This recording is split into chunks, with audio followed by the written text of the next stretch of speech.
Use the Force. Live long and prosper. I was going into Toshi Station to pick up some power converters. Lilu Dallas Multipass. Shut up and take my money. By Grabthar's hammer. What a saving. One does not simply walk into Mordor. X never, ever marks the spot. Winter is coming. You're a wizard, Harry. Stay a while and listen. Hey ho, Kermit the Frog here. Bow ties are cool. So say we all. This is a Play on Nerds.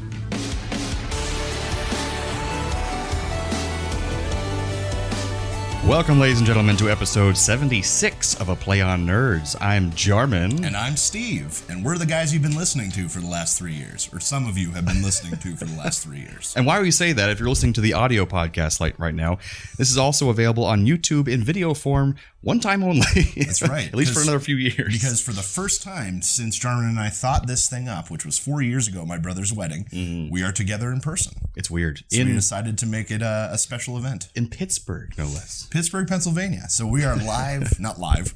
Right now we're live. Later on, we won't be live.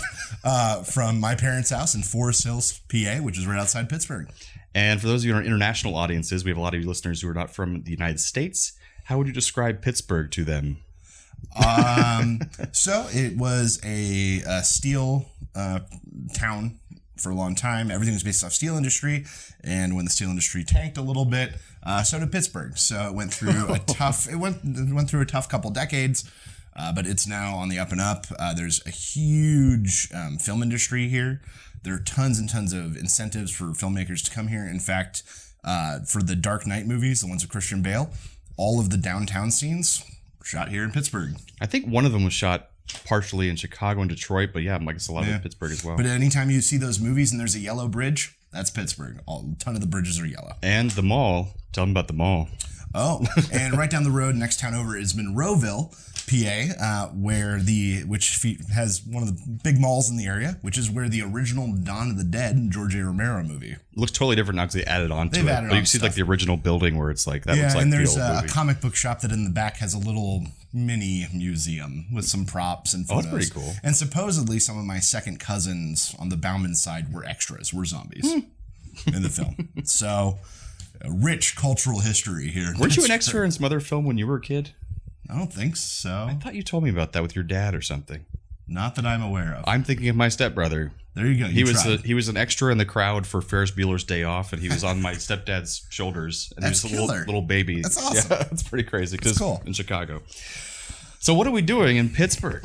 So my father, after many, many long years, finally got to retire. Many, many long years. Yeah. And so we did a big party for him, and decided to fly Jarman up because East Coast flights are so much cheaper. Cheap ticket. Than East to West Coast. Like stupid cheaper. There's also a thing called Frontier Airlines here in the States. I don't know if it's in Canada too, but super cheap. Yeah. You pay for everything. They nickel and dime you. Like if you want a carry-on bag, that's $25. You want a checked bag? $30. Do you want a drink of any kind, even water? $3. Do you want a seat not in the center? $12 more. $12 more for either a window or aisle. Like they really get you. But if you want to fly cheap, they're a good option. If you want to sit between two smelly people and have no bags, that's right. It's $100. Just go to a city between two smelly fat people and have nothing. Then Frontier Airlines is the way for you. But thank you, Frontier, because we was able to get Jarman here for a pretty cheap ticket price, and it's excellent. This episode is brought to you by Frontier Airlines. Frontier Airlines. Also catered by my mom and dad. Yes, delicious and meatballs. Let's not forget Silzer Law Charter. Silzer Law Charter. For all of your immigration needs. That's right. That's right. But yeah, it's been a whirlwind time. Yesterday, we got to go and pick up kegs. Those are heavy. East End Brewing Company, the beer was pretty good. Yeah. I was pretty impressed. It was good. There's one called Monkey Boy, which is a wheat beer, and I'm typically not big on wheat beers, but it was real good. A pale ale.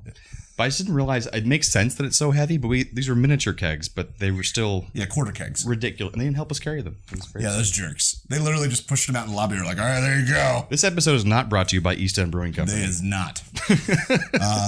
And then yesterday afternoon, we had to go set up the party hall, and Jarman and I spent 3 hours putting these lights up. Hanging lights That were so delicate. We broke so many of the bulbs. I mean, super delicate. and they're pressurized. Like when they break, it pops and it scares the crap out of you. It was terrible.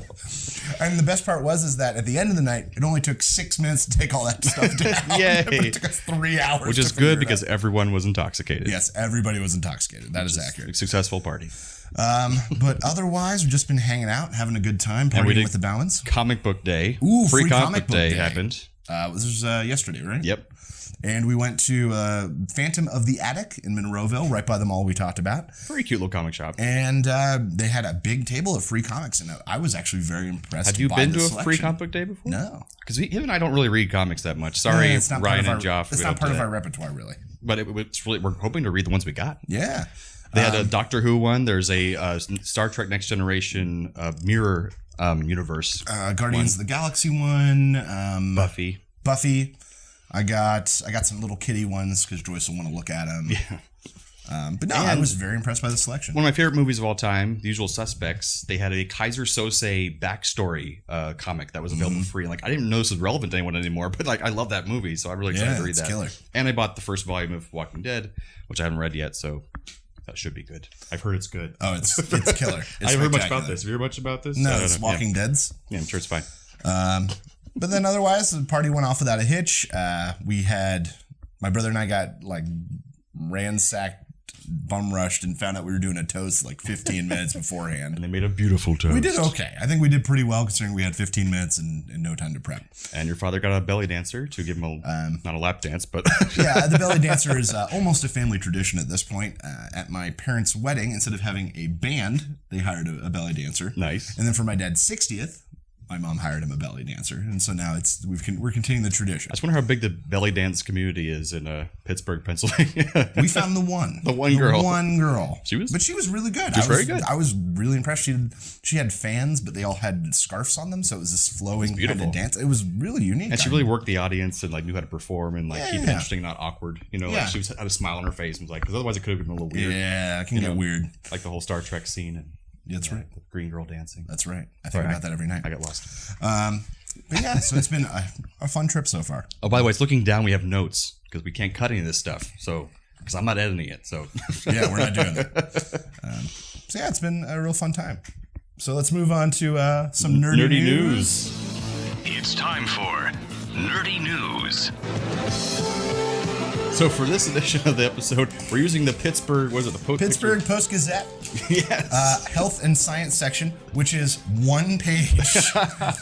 Sports pages, by the way, are like 10 pages. Science gets 1 page. 1 page. One story is actually about science, and the other one's about a battle at an abortion clinic in Kentucky.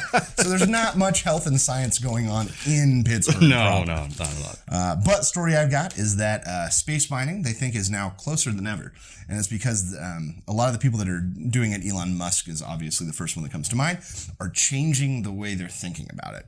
And the way they're doing this is that, well, this article starts with them talking about how all the United Arab Emirates and all these Middle Eastern oil companies are investing a ton of money in getting into space because they know that that's the next thing. That's the next big profit. Billions and billions. And when I say they're changing their strategy, what I mean is they anything mined in space, a lot of it, the goal is to keep it in space. Most of those materials aren't going to make it back to Earth. It's really expensive probably to bring them back. So there will be some precious metals or hard to find elements that will be brought back because monetized here.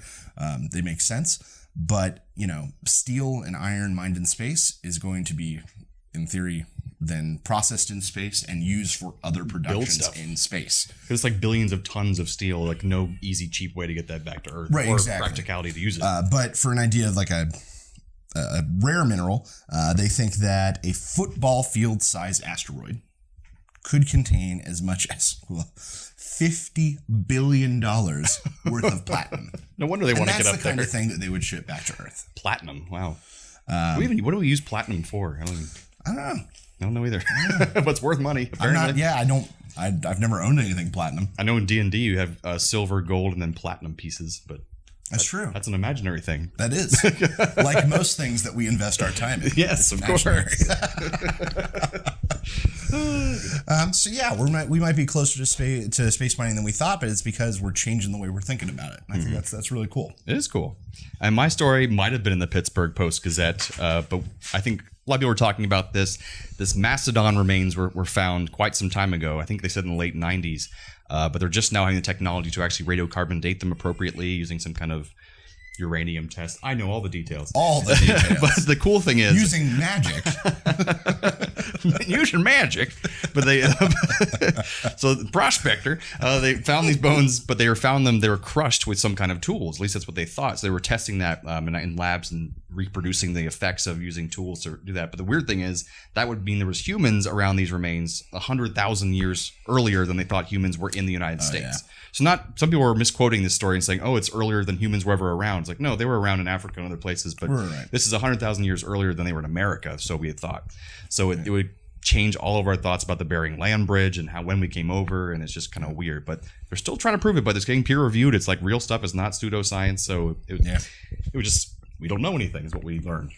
We learn that every day. Yes. And we don't know a damn thing. Steve and I know that. And I feel, the fact is that even the date for like when modern humans came to be keeps getting pushed further back and further back. And humans have been around for not a terribly long time in a universal sense, right? But longer and longer and longer, pushing back the dates, tens of thousands of years in some cases. I think even finding out that we lived the same time as Neanderthals was like a big revelation at one time. Sorry, folks. We had a little bit of a technical issue, so it cut off the very end of Nerd News. Jarman was talking about the Neanderthals, and then I think the only thing we missed after that was me bringing up the fact that Bauman's ancestry-wise, we have just a little bit more Neanderthal than most people. Go figure. Yeah, which explains like my shovel face and brow. Shovel face. Just looks like a shovel face. So thanks for bearing with us. But now we're going to move on to honor the city that we're in. Yes. We're going to talk about some local Pittsburgh events. These come from the Pittsburgh Post-Gazette, just like our Nerd News story earlier. And so to start us off, the Mendelssohn Choir of Pittsburgh and the Pittsburgh Symphony Orchestra are joining forces to honor a guy named Robert Page who died about a year ago.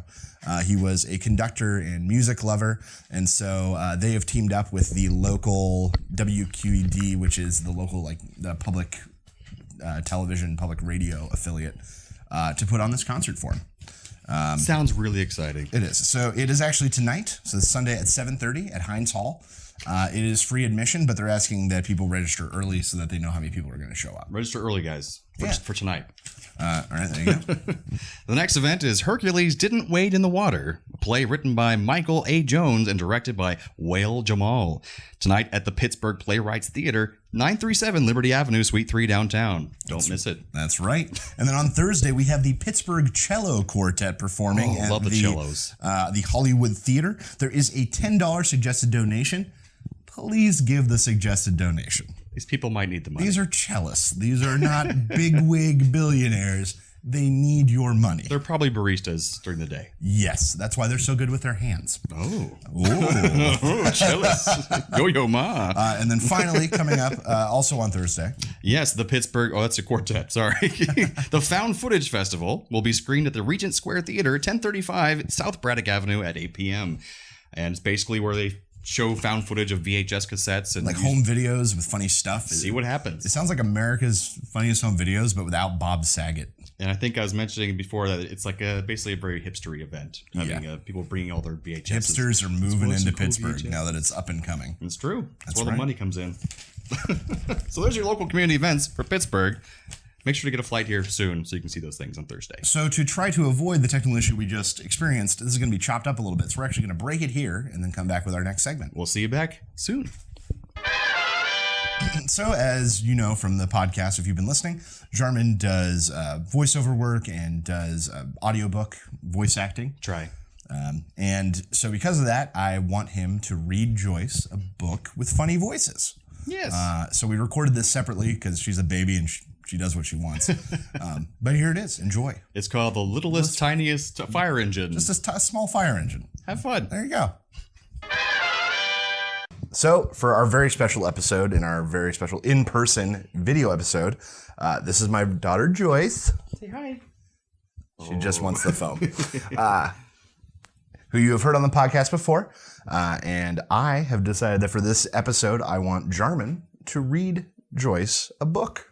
A kid's book. And it's called The Too Little Fire Engine. Because Isn't that she's too cute? little. She's too little for her age. She's getting better, though. We'll get there. Shoving that food down. That's right. So this is a book from 1950. This is vintage. There we go. So you read like in a classroom. You wave it around. That's right. You have to wave it. The Too Little Fire Engine. Story and pictures by Jane Florey. Do you need me to hold the mic for you? If you can. Yeah, I can do that. There we go. Once there was a little red fire engine who lived in a toy shop. I'd like to go for a real fire just once. That's a terrible voice. So he's a little fire engine. Okay. I'd like to go to a real fire just once, said the little red fire engine to the other toys. Pooh, said the stuffed striped elephant. You are only a little toy engine. You wouldn't be any help at all at a big fire. The little fire engine said, Oh yes, I would. There'd be plenty of things for a little engine to do. All the other toys began to laugh at him. The Calico Clown and the Jack-in-the-Box laughed loudest of all. I don't know what a Calico Clown is either, don't worry. You've never seen a fire, said the Calico Clown. How would you know what to do? You're too little. You would only be in the way. And here's the Calico Clown. He's terrifying. It's nightmare fuel. Nightmare fuel. For a little Joyce here. This book is falling apart. It's old. All right, but the little fire engine decided to go to the next big fire. That very afternoon, he heard the fire siren blow. Out the open toy shop door he dashed and stood at the curb panting. The big red fire engines went tearing by, sirens screeching and bells clanging. Whew, said the little fire engine. I didn't know real fire engines were so big. He did his best to keep up, but the big engines went too fast. They got to the fire first. And there's the big engines and the book ripping apart. Pretty, isn't it? She wants to drool over it. She loves the color red. How much longer is this book? It's not that long. All right. When he got there, the big engines were already at work. The long hoses were twisting and winding all around. The little engine could hardly get through. He puffed and panted first over one hose and then another. And at last he was too close to the fire, and he looked around for a job that he could do. I'll shoot the water, he thought. But his little hose was so short that the stream of water didn't even reach the flames.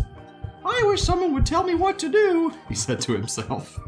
The engines had plenty of work, but there wasn't anything a little fire engine could do. Oops, I didn't get to show you the picture. It's very intricate. These are professional drawings. That's right.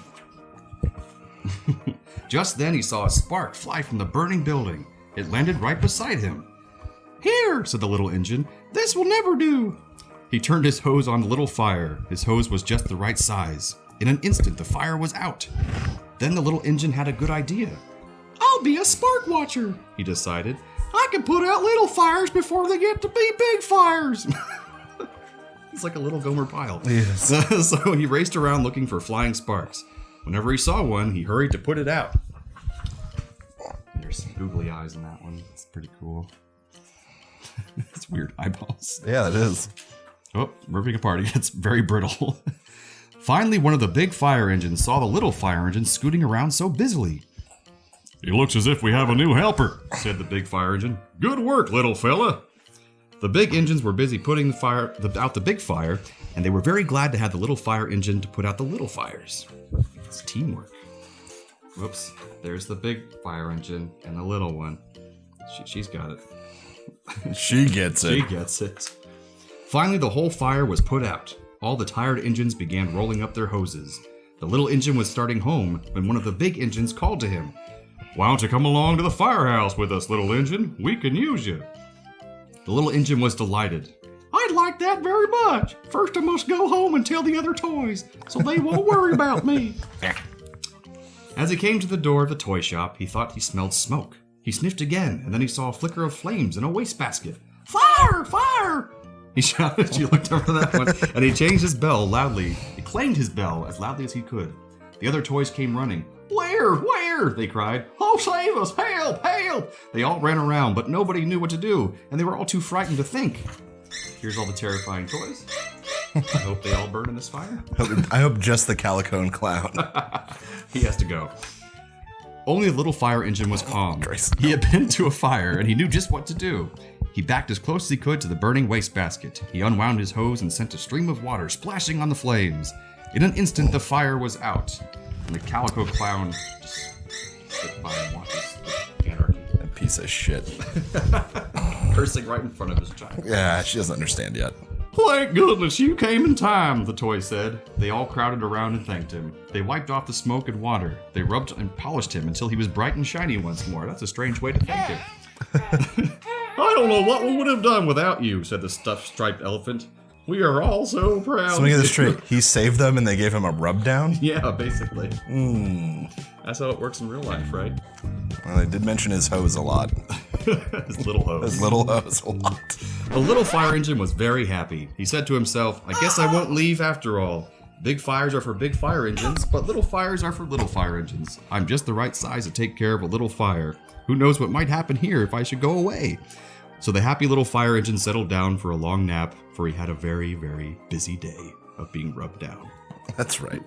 And she's now bored of the book. Perfect. And that's the two little thank you, Uncle Jarman. Yay! Our little Penn State fan. Yay! Yay! She likes being shook. She does. If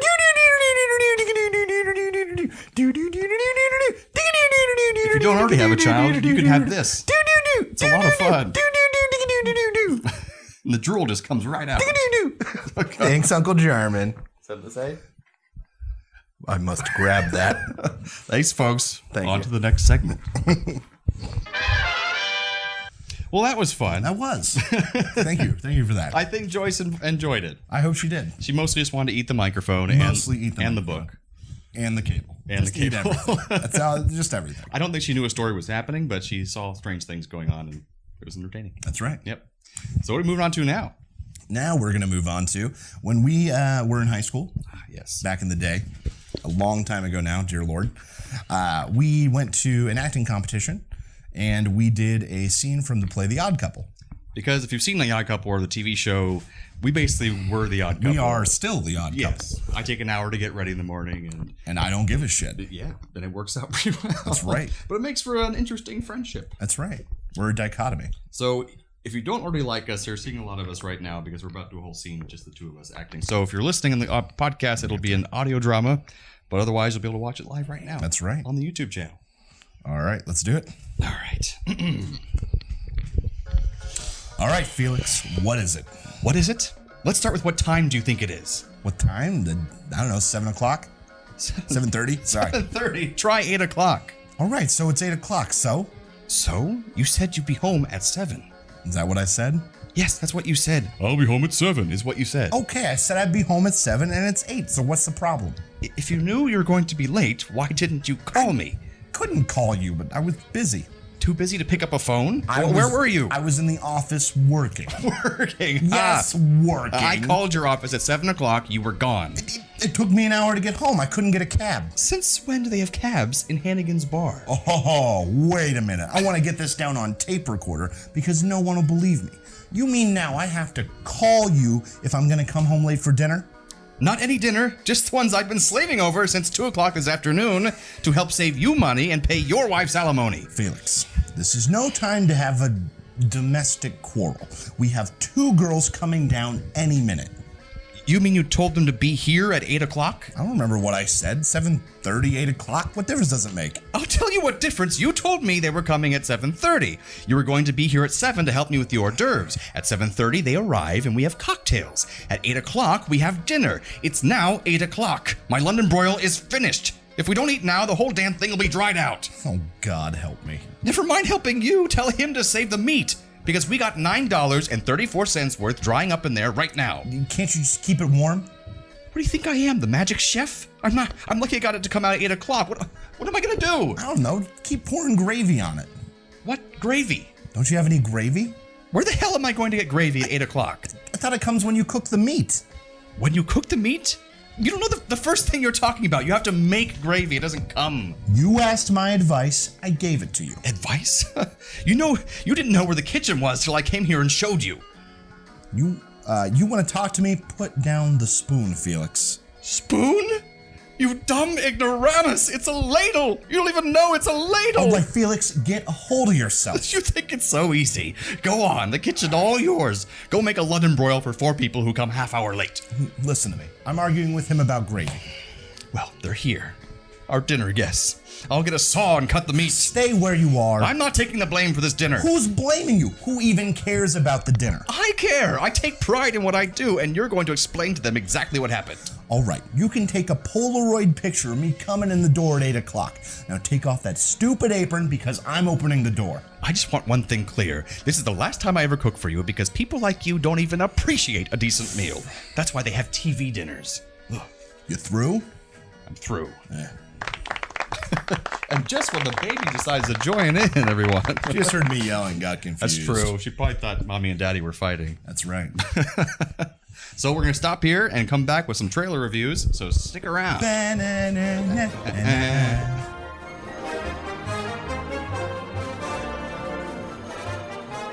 Here at Play on Nerds, we have developed an interesting rating system to bring to you our ideas on the trailers we're about to review.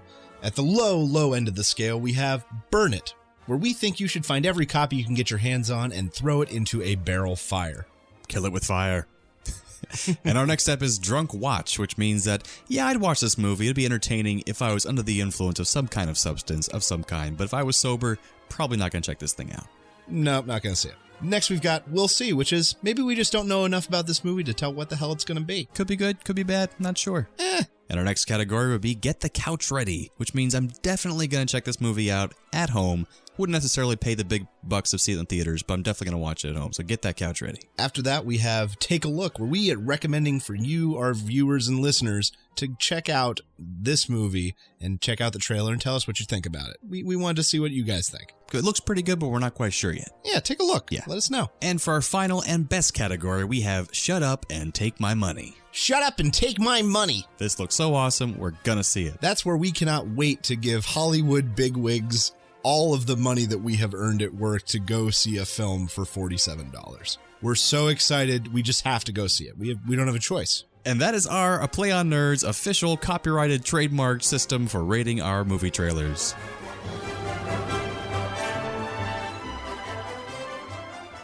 So this week, we're going to do something a little bit different with trailer reviews. We're going to watch the trailers in front of you and review them sort of as they're coming up. We'll probably find some way to splice in the video. Or Yeah, the you'll audio see the at trailer least. here or here. Just down in this region, the Maybe trailer. here, trailer there. Trailer. So What's the first one? We're going to start with Absolutely Anything, which has Simon Pegg, Kate Beckinsale, and oddly enough, the voice of Robin Williams playing a dog. Invested in me by the Intergalactic Council. I hereby pronounce a destruction order on the planet Earth. The usual test, Kylie. One Earthling will be picked at random to prove he can use absolute power for good. But if he uses it for evil, the Earth will be eliminated. Those are all the voices of the Monty Python guys, All the apparently. Monty Python guys. I suppose there was one thing you could do would change your life for the better. Oh, that's easy. I would be able to see Catherine from downstairs. Her only part in the trailer. Kate Beckinsale in a bra. All I have to do is wave my hand. Dennis, be able to speak. Biscuits. What? Biscuits. Please, please, please. Nothing else matters. Come to think of it, Robin I wouldn't mind Williams. shagging your leg right now. So weird. I could solve every problem in the world. Have you thought this thing through? Dogmas, please help. Adorable poop. It's clear he has no idea of doing any good whatsoever. John Cleese. Great voice. And a really big... Ow! Not that big! Simon Pegg's already in pretty good shape. That's right. Surprising, he's chubby. Let everyone who died be alive again. Raises zombies. Are you crazy? Me, the President of the United States. I wonder why everyone wants to kill him as president. For Syria, the deficit, Israel and the Middle East.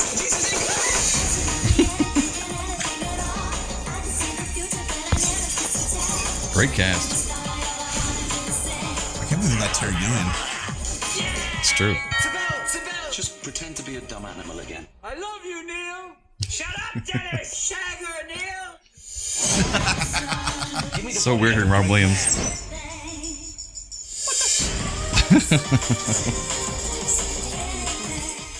Apparently this is the motion.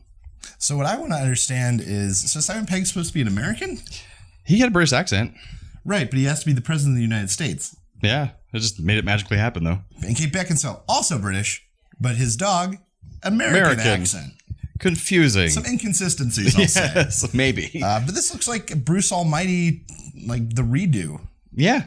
I mean, I really like it. I like the premise, and I like they have the Monty Python cast, and they got the Robin Williams voice, which is weird.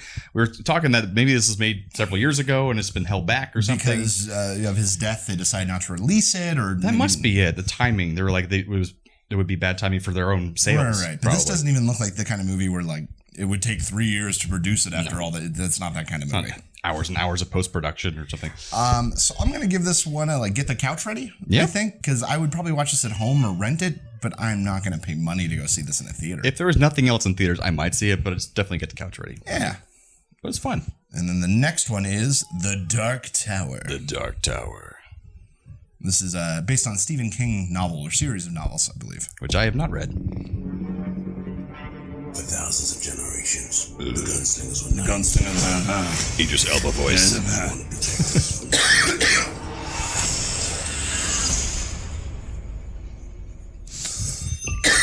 It's got Matthew McConaughey as the villain, which is pretty cool. Yeah, I'm excited to see that. Visions, as you call them. What do you see? I see a tower, the man in black, and the gunslinger. They're just strings.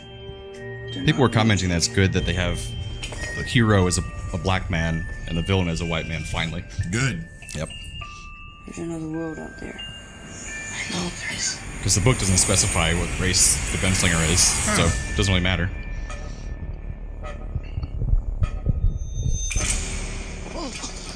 Who are you? It's you.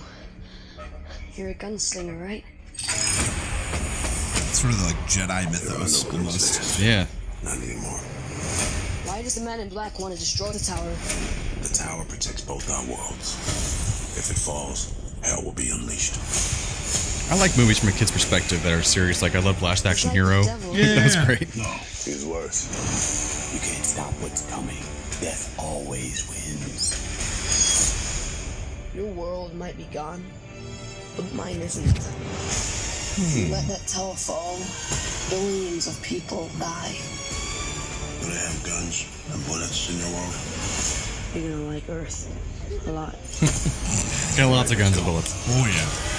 You're going to love the Midwest. You're going to love the way you look. Your way out of the darkness. That's a pretty cool effect. Whoever walks with you dies by my hand. I will kill him for both of us. I do not aim at my hand. That was so cool. Yeah, the two reloading actions they've shown so far. The face of his father. I aim at my eye. And the Allstate guy as a father. Are you in good hands? You don't shoot with your hands. With my mind. Jay! I do not kill with my gun. Such a cool shot.